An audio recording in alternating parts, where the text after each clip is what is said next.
Selamat pagi, semangat pagi sahabat hebat Bhinneka Live. Perkenalkan, nama saya Purnomo Adityo Taufik. Saat ini saya berada di agensi training departemen di bagian konten dan material.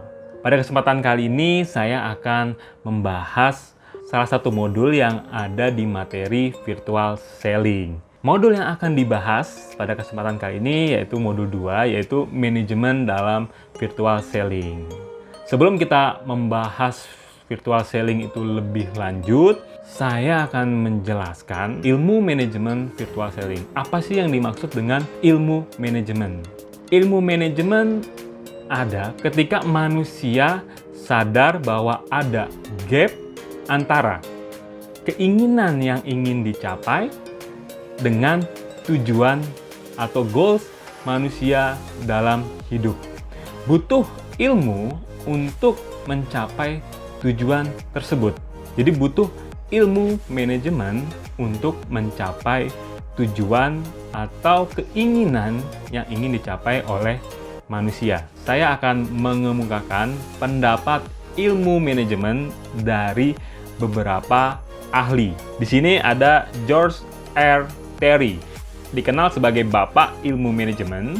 Dalam bukunya Principle of Management menyebutkan pengertian manajemen sebagai sebuah proses yang terdiri dari perencanaan, pengorganisasian, penggerakan, dan pengawasan untuk mencapai tujuan yang telah ditetapkan sebelumnya. Dari definisi inilah yang kemudian dikenal dengan fungsi manajemen. Kemudian ada satu ahli lagi yang mengemukakan pengertian ilmu manajemen, yaitu Henry Fayol mendefinisikan manajemen hampir sama dengan ahli lainnya. Sebuah proses, perencanaan, pengorganisasian, dan pengawasan terhadap sumber daya yang ada untuk mencapai tujuan yang efektif dan efisien. Setelah tadi kita mengetahui pengertian ilmu manajemen dari beberapa ahli, dapat disimpulkan bahwa ilmu manajemen yaitu mencakup 1. Perencanaan, 2. Pengorganisasian, 3. Pelaksanaan, dan 4. Pengawasan atau monitoring. Kita mulai yang pertama, yaitu perencanaan. Sebelum kita melakukan virtual selling, ada beberapa hal perencanaan yang memang harus dipersiapkan. Pertama, personal branding. Personal branding sangat penting tentunya bagi penjual, agar calon pembeli mengetahui dengan siapa mereka berbicara. Tentunya itu akan menimbulkan sebuah kepercayaan dari calon pembeli. Yang kedua, tentunya menyiapkan konten-konten yang berhubungan dengan produk yang akan dijual. Kemudian kita juga harus merencanakan postingan-postingan yang akan kita upload tentunya untuk promosi produk yang akan dijual. Setelah perencanaan, kita masuk ke tahapan berikutnya. Yang kedua adalah pengorganisasian. Dalam perencanaan tentunya kita sudah banyak merencanakan kegiatan apa saja yang nanti akan dilakukan. Di pengorganisasian ini kita akan membuat timeline.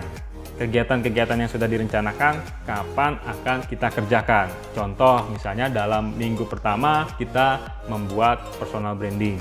Selanjutnya di minggu kedua kita searching untuk membuat konten-konten. Dan kemudian minggu ketiga konten yang sudah kita bikin, personal branding yang kita bikin itu akan kita posting di tanggal berapa, di hari apa. Tentunya kita harus membuat timeline kegiatan tersebut. Kenapa kita harus membuat timeline?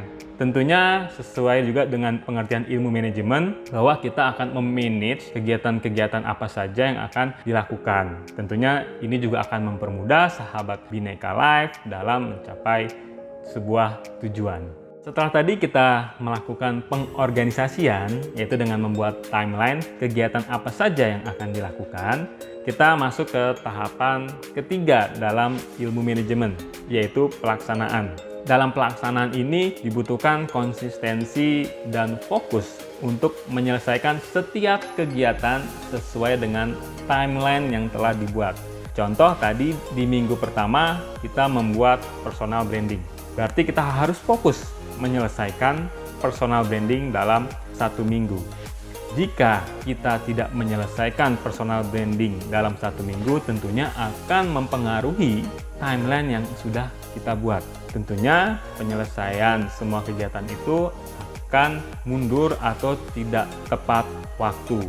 Setelah kita melakukan tahapan pelaksanaan, kita melangkah ke tahapan berikutnya, yaitu tahapan terakhir, tahapan keempat dalam ilmu manajemen. Tahapan keempat yaitu melakukan pengawasan atau monitoring. Jadi di dalam tahapan pengawasan ini kita akan memonitoring sejumlah kegiatan yang sudah kita lakukan. Contohnya, kita memonitoring konten-konten yang sudah diposting atau di-upload ke dalam media sosial, sehingga kita bisa mengetahui feedback dari calon pembeli atau seseorang yang akan kita prospek. Tentunya akan mempermudah juga dalam kegiatan virtual selling nantinya. Sahabat hebat Bhinneka Life, demikianlah tahapan-tahapan dan juga pengertian dari ilmu manajemen, di mana yang pertama tadi kita melakukan perencanaan, yang kedua pengorganisasian, yang ketiga pelaksanaan, dan yang keempat pengawasan atau monitoring. Selanjutnya saya juga akan membahas masih dalam modul kedua, yaitu tentang digital marketing. Oke, demikian sahabat hebat Bhinneka Life. Sampai bertemu lagi di kesempatan berikutnya. Selamat pagi, semangat pagi.